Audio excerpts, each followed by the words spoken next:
ఓం శ్రీ గణేశాయ నమః. ఓం శ్రీ విష్ణురూపాయ నమః శివాయ. నమస్కారం అండి.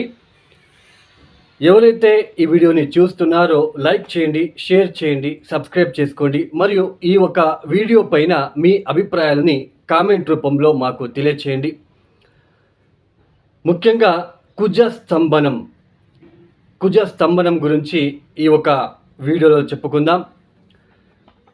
గోచారంలో కావచ్చు, అంటే ప్రాపంచిక విషయంలో కావచ్చు, తర్వాత ద్వాదశ రాశుల వాళ్ళకి ఎలాంటి ఒక ఫలితాలు వస్తున్నాయి అని తెలుసుకునే ప్రయత్నం చేద్దాం. ముఖ్యంగా కుజుడు ఒక ఇంటి నుంచి, అంటే ఒక రాశి నుంచి మరొక రాశికి మారడానికి కేవలం 45 రోజులు మాత్రమే తీసుకుంటాడు. అయితే ఈ ఒక 2024-25 సంవత్సరంలో స్తంభించబోతున్నాడు. అంటే ఒకే ఇంట్లోనే స్ట్రక్ అవ్వడం అనే అర్థం. సో ఆగస్టు 27వ తేదీ కుజుడు మిథున రాశికి వచ్చాడు. అక్టోబర్ 21వ తేదీ ఆయన కర్కాటక రాశికి వెళ్తున్నారు. కర్కాటక రాశికి వెళ్తూ 9 డిగ్రీల వరకు వచ్చిన తర్వాత, అంటే ఒక రాశిలో 30 డిగ్రీలు ఉంటుంది.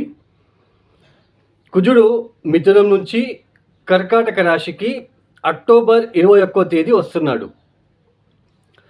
సో 9 డిగ్రీల దగ్గరికి వచ్చిన తర్వాత, అంటే దాదాపు డిసెంబర్ 7వ తేదీకి ఆయన 9 డిగ్రీలకి వస్తున్నాడు. అలా వచ్చిన తర్వాత మళ్ళా రిట్రో అవుతున్నాడు, అంటే వక్రగతి పొందుతున్నాడు. మళ్ళా వెనక్కి 9 డిగ్రీల నుంచి మళ్ళా వెనక్కి వెళ్తూ మిథున రాశిలోకి వెళ్తున్నాడు. సో ఈ ఒక్క ప్రాసెస్ ఏదైతే ఉందో, దాదాపు ఆయన సింహ రాశికి వెళ్ళడానికి జూన్ 7వ తేదీ 2025 సంవత్సరం జూన్ 7వ తేదీ సింహరాశికి వెళ్తున్నాడు. అంతవరకు కూడా మిథున కర్కాటక రాశిల్లోనే కుజుడి యొక్క సంచారం జరుగుతున్నది. అంటే ఆయన రావడము, వక్రించి మళ్ళా వెనక్కి వెళ్ళడము.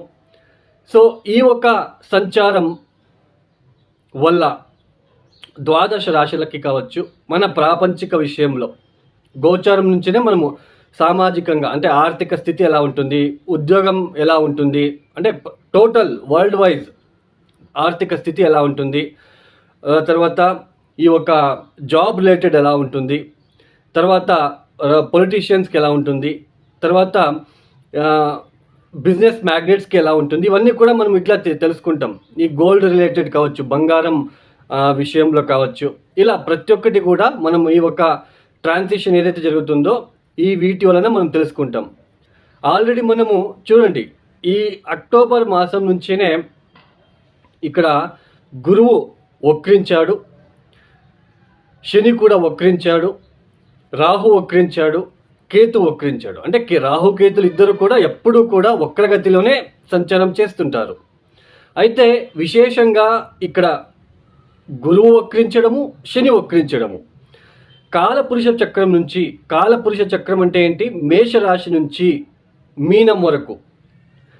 సో కాలపురుష చక్రం నుంచి దశమ స్థానం ఏదవుతుంది, మేషం నుంచి కౌంట్ చేసుకుంటూ వస్తే మకరం 10వ రాశి అవుతుంది. అంటే వృత్తి స్థానం అవుతుంది. వృత్తికారకుడు, కర్మకారకుడు శని వక్రించడము, ధనకారకుడు గురువు కూడా వక్రించడము. So all over world wise మనకి జాబ్ రిలేటెడ్ స్ట్రగల్స్ ఎక్కువ మంది ఫేస్ చేస్తున్నారు. ఆల్రెడీ ఫైనాన్షియల్ సెక్టర్స్లో కూడా చాలా ఇబ్బందులు ఫేస్ చేస్తున్నారు. సో ఇప్పుడు కుజుడు కూడా అక్కడ ఎప్పుడైతే కర్కాటక రాశికి వస్తున్నాడో, కుజుడికి శనికి షష్టాష్టకాలు ఏర్పడుతున్నాయి. అంటే కుజుడు ఉన్న స్థానం నుంచి శని 8వ స్థానం, శని ఉన్న స్థానం నుంచి కుజుడు 6వ స్థానం, షష్టాష్టక స్థానం. కుజుడి యొక్క దృష్టి ఏ రాశుల మీద ఉంటుందంటే, కుజుడు ఉన్న స్థానం నుంచి ఆయన చతుర్థాన్ని చూస్తాడు, సప్తమాన్ని చూస్తాడు, అష్టమాన్ని చూస్తాడు. అంటే కర్కాటక రాశిలో సంచారం చేసేటప్పుడు కుజుడి యొక్క దృష్టి 8వ స్థానమైన కుంభరాశిలో పడుతుంది. కాబట్టి గోచారములు ఎలా ఉంటుందంటే, సో ఇక్కడ ముఖ్యంగా ప్రమాదాలు ఎక్కువ అయ్యే సూచనలు ఉంటాయి. అది మిషనరీ ప్రమాదాలు కావచ్చు, రోడ్ యాక్సిడెంట్స్ కావచ్చు, ప్లేన్ క్రాషెస్ కావచ్చు, బోట్కి సంబంధించిన ఈ యొక్క యాక్సిడెంట్స్ కావచ్చు, విద్యుత్ అవఘడలు కావచ్చు, కెమికల్ రిలేటెడ్ ఫ్యాక్టరీస్ కావచ్చు, తర్వాత ఈ మనకి దీపావళి కూడా వస్తూ ఉంది, ధమాకాలు. సో వాటికి సంబంధించిన ఫ్యాక్టరీలో కావచ్చు, ఇలా తర్వాత గ్యాస్ రిలేటెడ్ కావచ్చు, ఇవన్నీ కూడా ఇబ్బందులకి గురయ్యే సూచనలు ఉంటాయి. కుజుడు అంటే ఏంటి? Police department, military department, technically mechanical oriented machinery, thermal department, electrical department, manufacturing, iron oriented manufacturing sectors కావచ్చు. వీటి అన్నిటి మీద కొద్దిగా ప్రభావం అనేది చూపిస్తూ ఉంటుంది, నెగిటివ్గా ప్రభావం ఉంటుంది, ఇబ్బందులు పడాల్సిన ప్రమాదం ఏర్పడుతూ ఉంటుంది. సో ఇక్కడ ఈ యొక్క గోచరంలో ఇలాంటి సిచ్యుయేషన్ ఉంటుంది. అంటే ప్రతి ఒక్క అంటే ఇక్కడ పోలీస్ డిపార్ట్మెంట్కి ఇబ్బందులు ఎక్కువగా ఉంటాయి, తర్వాత రాజకీయ పరంగా ఎక్కువ ఇబ్బందులు ఉంటాయి, ఎక్కువ గొడవలు అయ్యే సూచనలు ఉంటాయి. తర్వాత లాయర్స్, శని అంటే లా కాబట్టి ఆ శనిని ఈ యొక్క కుజుడు చూడడము, శని వక్రించడము, లా రిలేటెడ్, సో వాళ్ళకి కూడా ఇబ్బందులు వచ్చే సూచనలు. తర్వాత రియల్ ఎస్టేట్ గోచారంలో ఇక్కడ చూడండి, కాలపురుష చక్రం నుంచి కుజుడు ఎన్నో స్థానంలో సంచారం చేస్తున్నాడు? కర్కాటక రాశి చతుర్థ స్థానం అవుతుంది. చతుర్థ స్థానం అంటే ఏంటి? భూమి కొనుగోలు, రియల్ ఎస్టేట్, ప్రాపర్టీ, వీటిలో కూడా సమస్యలు ఎక్కువ అవుతాయి. సో రియల్ ఎస్టేట్ గురించి చాలా ఇబ్బందులు ఫేస్ చేయాల్సిన ఒక ప్రమేయం ఏర్పడుతూ ఉంటుంది. సో ప్రతి ఒక్కరు వరల్డ్ వైజ్ చెప్తున్నాను నేను, ఇంకా నేను ద్వాదశ రాశుల వాళ్ళకి వెళ్ళలేదు. సో ఇలాంటి సిచ్యుయేషన్ ఎక్కువగా ఉంటుంది, ప్రమాదాలు ఎక్కువ అయ్యే సూచనలు ఉంటాయి. తస్మాత్ జాగ్రత్తగా ఉండే ప్రయత్నాలు చేసుకోండి. సో ఇక్కడ ప్రతి ఒక్కరికి ఇలాగే ఉంటుందా అని అనుకున్నట్లయితే అలా ఉండదండి. ఎవరికైతే దశాభుక్తులు మెయిన్ ఇంపార్టెంట్, దశాభుక్తులు ఒకసారి చెక్ చేసుకోండి. ఇప్పుడు ఫర్ ఎగ్జాంపుల్, ఇప్పుడు కుజుడు కర్కాటక రాశిలో సంచారం చేస్తున్నాడు. మీ జాతకంలో కర్కాటక రాశిలో గనక శనినో రాహు గనక ఉన్నట్లు గనక అయితే చాలా ఇబ్బందులు ఫేస్ చేయాల్సి ఉంటుంది. సో అది ఎన్నో రాశి? అష్టమ స్థానం అంటే, అష్టమ స్థానంలో గనక మీకు ఒకవేళ ధనుసు రాశిలో పుట్టి అష్టమ స్థానంలో శని ఉన్నాడు అనుకోండి మీ జాతకంలో, ఇప్పుడు కుజుడు అక్కడ వస్తున్నాడు, సడన్గా ఏదైనా మేజర్ యాక్సిడెంట్స్ కానీ ఏదైనా సర్జరీస్ కానీ అవ్వడానికి అవకాశాలు ఉంటాయి. అదే చతుర్థ స్థానం తీసుకోండి, చతుర్థ స్థానంలో శని ఉన్నాడు అనుకోండి, సో అక్కడ కుజుడు వస్తున్నాడు, ఏదైనా అన్ఎక్స్పెక్టెడ్ ప్రాపర్టీ రిలేటెడ్ లాసెస్ కావచ్చు, మదర్ ఓరియంటెడ్ ఇబ్బందులు కావచ్చు, కంఫర్ట్ కోల్పోవడం కావచ్చు, ఇలాంటివి ఎక్కువగా ఉంటాయి. అంటే దశాభుక్తిని చూసుకోండి. సో అక్కడ మీరు దశాభుక్తులు మీ జాతకంలో ఎలాంటి సిచ్యుయేషన్ ఉంది, ఎవరికైతే కుజ దశ, కుజ అంతర్దశ, కుజ ప్రత్యంతర దశలు జరుగుతూ ఉంటాయో, సో అక్కడ మీరు ఈ ఒక గోచారంలో ఉంటున్న స్థానానికి, మీ జాతకంలో ఉంటున్న స్థానానికి ఇవన్నీ కూడా మ్యాచ్ చేసుకున్నట్లయితే సో మీకు రిజల్ట్ అనేది ఈజీగా తెలిసిపోతుంది. సో ప్రతి ఒక్కరు కూడా ఆల్రెడీ మనం గోచరంలో చూస్తున్నాం, ఆల్రెడీ జరుగుతున్న ఒక ఇబ్బందులు, వృత్తికారకుడు శని వక్రించడము, ధనకారకుడు గురువుగారు వక్రించడము, ఇప్పుడు కుజుడు కూడా అక్కడ వచ్చి వక్రించడము, యుద్ధ భీతి, అంటే యుద్ధాలు ఎక్కువ జరిగే సూచనలు ఉంటాయి, అక్కడక్కడ గొడవలు అయ్యే సూచనలు, ప్రమాదాలు అయ్యే సూచనలు, లాసెస్ అయ్యే సూచనలు, రియల్ ఎస్టేట్ కావచ్చు, మెకానికల్ ఇండస్ట్రీస్ కావచ్చు, వీటి వలన సో వీటిలో ఇబ్బందులు ఏదైనా వచ్చే సూచనలు ఉంటాయి. కాబట్టి అది ఇండివిజువల్ రాశి ప్రకారంగా మనము ఎలా తెలుసుకోవచ్చు అని తెలుసుకుందాం. ముఖ్యంగా చూడండి, అక్టోబర్ 21వ తేదీ నుంచి డిసెంబర్ 7వ తేదీ వరకు కుజుడు కర్కాటక రాశిలో సంచారం చేస్తూ డిసెంబర్ 7వ తేదీ ఆయన వక్రించబోతున్నాడు. డిసెంబర్ 7వ తేదీ నుంచి 2025 ఫిబ్రవరి 24వ తేదీ వరకు కూడా ఆయన వక్రించి మిథున రాశిలో, అంటే కర్కాటక రాశి నుంచి వెనక్కి వెళ్తూ మిథున రాశిలోకి వెళ్ళి మళ్ళా ఫిబ్రవరి 24వ తేదీ ఆయన మళ్ళా కర్కాటక రాశి వైపు వస్తుంటాడు. అగైన్ జూన్ 7వ తేదీ వరకు కూడా ఆయన కర్కాటక రాశిలోనే సంచారం చేస్తూ తర్వాత సింహరాశికి రాబోతున్నారు. ఈ ఒక సంచారం ఏదైతే ఉందో ఇక్కడ ద్వాదశ రాశుల వాళ్ళకి తెలుసుకునే ప్రయత్నం చేద్దాం. ఇక తదుపరి రాశి వృషభ రాశి.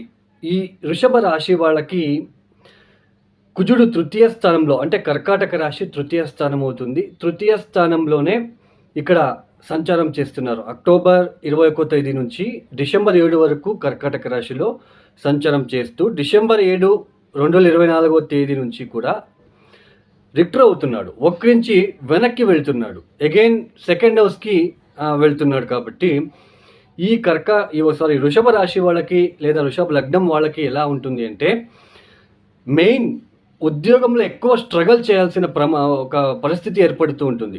ఉద్యోగంలో స్ట్రగల్ ఎక్కువగా ఉంటుంది. ఒత్తిడిని తట్టుకోవాల్సిన ప్రమేయం ఏర్పడుతూ ఉంటుంది. ఎవరైతే మెకానికల్ ఓరియంటెడ్ ఫీల్డ్లో పనిచేస్తున్నారో, మిషనరీ ఆపరేటర్స్ కావచ్చు, మిషన్కి సంబంధించినది కావచ్చు, కెమికల్ రిలేటెడ్ కావచ్చు, లేదా డాక్టర్స్ కూడా కావచ్చు. సో వీళ్ళందరికీ కూడా ఒక స్ట్రగల్ అనేది ఏర్పడుతూ ఉంటుంది. పని భారం ఎక్కువగా ఉంటుంది. ఒత్తిడి తట్టుకోవాల్సిన ప్రమేయం ఏర్పడుతూ ఉంటుంది. ఎక్కువ మిషనరీ మీద కావచ్చు, ఈ యొక్క ఎలక్ట్రికల్ డిపార్ట్మెంట్లో కావచ్చు, లేదా ఈ డ్రైవర్స్ కావచ్చు, బస్ డ్రైవర్స్ కావచ్చు. సో వీళ్ళందరూ కూడా పని చేసేటప్పుడు చాలా జాగ్రత్తగా మీరు పని చేయవలసిన ఒక ప్రమేయం ఏర్పడుతూ ఉంటుంది. అలాగే ఈ యొక్క సమయంలో ముఖ్యంగా మీ భర్త లేదా మీ భార్య హెల్త్కి సంబంధించినది మీరు చాలా కేర్ తీసుకునే ప్రయత్నం చేసుకోండి. తర్వాత ఇక్కడ ఎక్కువ స్ట్రగల్ అనేది ఏర్పడుతూ ఉంటుంది. వ్యయాధిపతి నవమ స్థానాన్ని చూడడము, స్ట్రగలు, ఎక్కువ జర్నీస్ ఇలా ఉంటుంది. ఆయన ఎప్పుడైతే డిసెంబర్ 7 తర్వాత వక్రించి వెనక్కి వెళ్తాడో అప్పుడు అగైన్ మీకు చాలా ఆటంకాలు ఏర్పడుతూ ఉంటాయి. కుటుంబంలో చాలా ఇబ్బందులు, ఒడదొడుకులు ఏర్పడుతూ ఉంటాయి. ఆకస్మికంగా మీకు ఏదైనా బాడీకి, శరీరానికి సంబంధించినది దెబ్బలు కావచ్చు, అంటే బైక్ నుంచి కిందకి పడి కొద్దిగా అక్కడక్కడ కొద్దిగా దెబ్బలు చేసుకోవడము, పెయిన్ఫుల్గా ఉండడము, ఇలాంటివి ఎక్కువగా ఉంటాయి. తర్వాత వేళ్లకు సరైన భోజనం చేయలేకపోవడము, నోటికి సంబంధించినది కావచ్చు, లేదా పంటికి సంబంధించినది కావచ్చు. సో ఇక్కడ స్ట్రగల్ ఫేస్ చేయడానికి అవకాశాలు ఉంటాయి. అంటే ద్వితీయ స్థానంలో వక్రించి ఉండడం అంత మంచిది కాదండి. మీరు సరైన సమయానికి ఆహారం తీసుకోవాలి. భార్యాభర్తల మధ్య డిస్టర్బెన్సెస్ లేకుండా చూసుకోవాలి. ఫైనాన్షియల్ విషయంలో చాలా ఇబ్బందులు ఫేస్ చేయాల్సిన ఒక ప్రమేయం ఏర్పడుతూ ఉంటుంది. తర్వాత కుటుంబం నుంచి కొద్దిగా దూరంగా వెళ్ళే అవకాశాలు కూడా ఉంటాయి.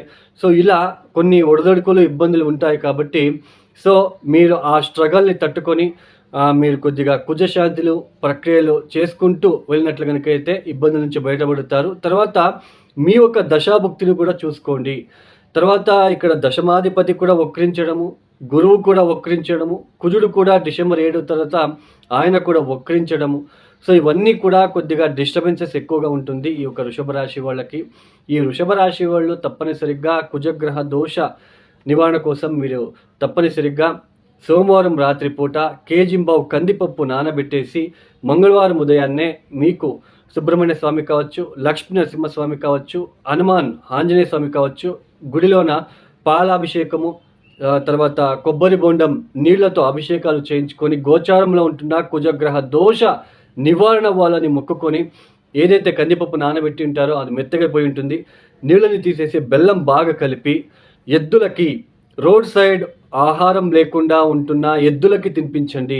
కుజుడు పురుష గ్రహం కాబట్టి మీరు ఎద్దులకి తినిపిస్తే ఖచ్చితంగా ఆ ఒక నెగిటివ్ ఇంపాక్ట్ని తట్టుకొని ఆ శక్తి మీకు వస్తుంది. తర్వాత మీ దశాభుక్తిని కూడా చూసుకోండి. ఒకవేళ వృషభ రాశి లేదా వృషభ లగ్నం అయ్యి మీకు కుజమహాదశ అయిపోయి ఉన్నట్లు కనుక అయితే పెద్దగా ఇబ్బందులు అయితే రావు అని చెప్పుకోవచ్చు. ఈ ఒక వీడియో మీకు నచ్చితే లైక్ చేయండి, షేర్ చేయండి, సబ్స్క్రైబ్ చేసుకోండి. సర్వే జనో సుఖినో భవంతు. ధన్యవాదములు.